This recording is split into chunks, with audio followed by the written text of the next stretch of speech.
Welcome to Otaku no Video. Thanks as always for joining me. Time for some news, a bunch of just little fiddly bits over the course of this week. Any fans of Nobuo Uematsu in the audience? Composer of Final Fantasy and many other awesome things. If you're going to Anime Boston, you're in luck, and if you're not, you're probably going to be now. Yes, Uematsu is going to be at Anime Boston, April 2nd through 4th. Yay! That's about all that there is to say about that. Uematsu, Anime Boston, April 2nd through 4th. Go. In completely unrelated news, the Japan Foundation has launched a site to demonstrate the Japanese language to foreigners, and it's manga and anime focused. It basically pops up a list of 8 different manga-style characters.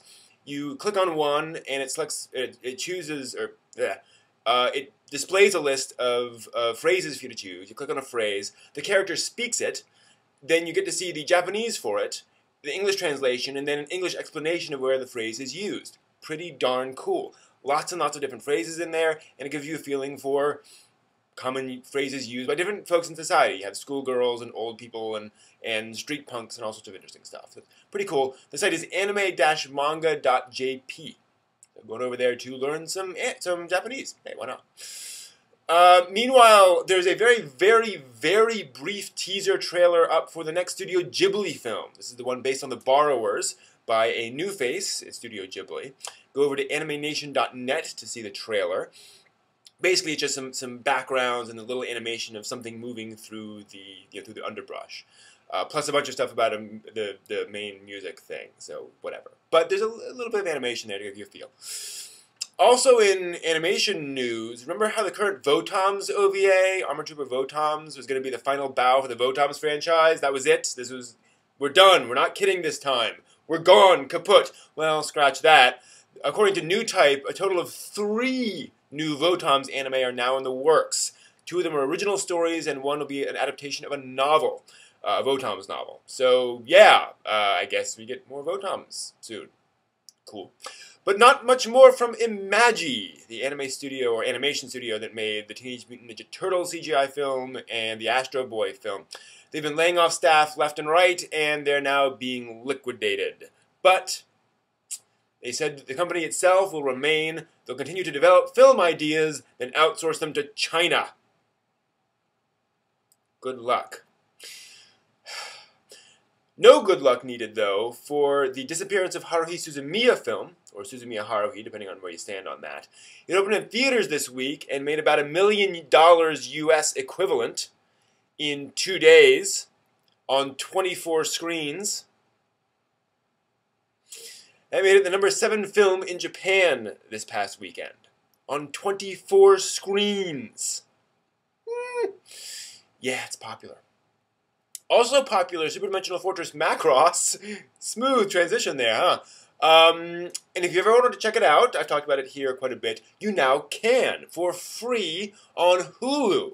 Hulu is now streaming the entire Superdimensional Fortress Macross with a recent ADV dub that includes the original Minmei voicing Minmei, the original Japanese Minmei. And it's the entire thing. It dropped today, February 11th, which just happens to be, fictionally, the day of the final battle in Space War 1, the space war in Macross. You just gotta love how science fiction crosses over into, real modern dates. It all happened now, whatever. Anyway, so that's out there. Some manga news, switching over. Yoshihiro Tatsumi, author of A Drifting Life, has been nominated for an Eisner Award, specifically the Eisner Hall of Fame. This is a very prestigious award, originating in America. The Eisners are American awards, but it's a huge, huge honor. He's among 13 nominees, of which 4 will be chosen. Head on over to comic-con.org for the full list of nominees and short bios. A lot of pretty stiff competition from this, so interesting to see if he actually gets chosen. Finally, an update. Christopher Handley. Anyone know who that is? For those who haven't been following, he was picked up a while back for owning a bunch of lolicon manga. He's an American, living in America, that whole thing.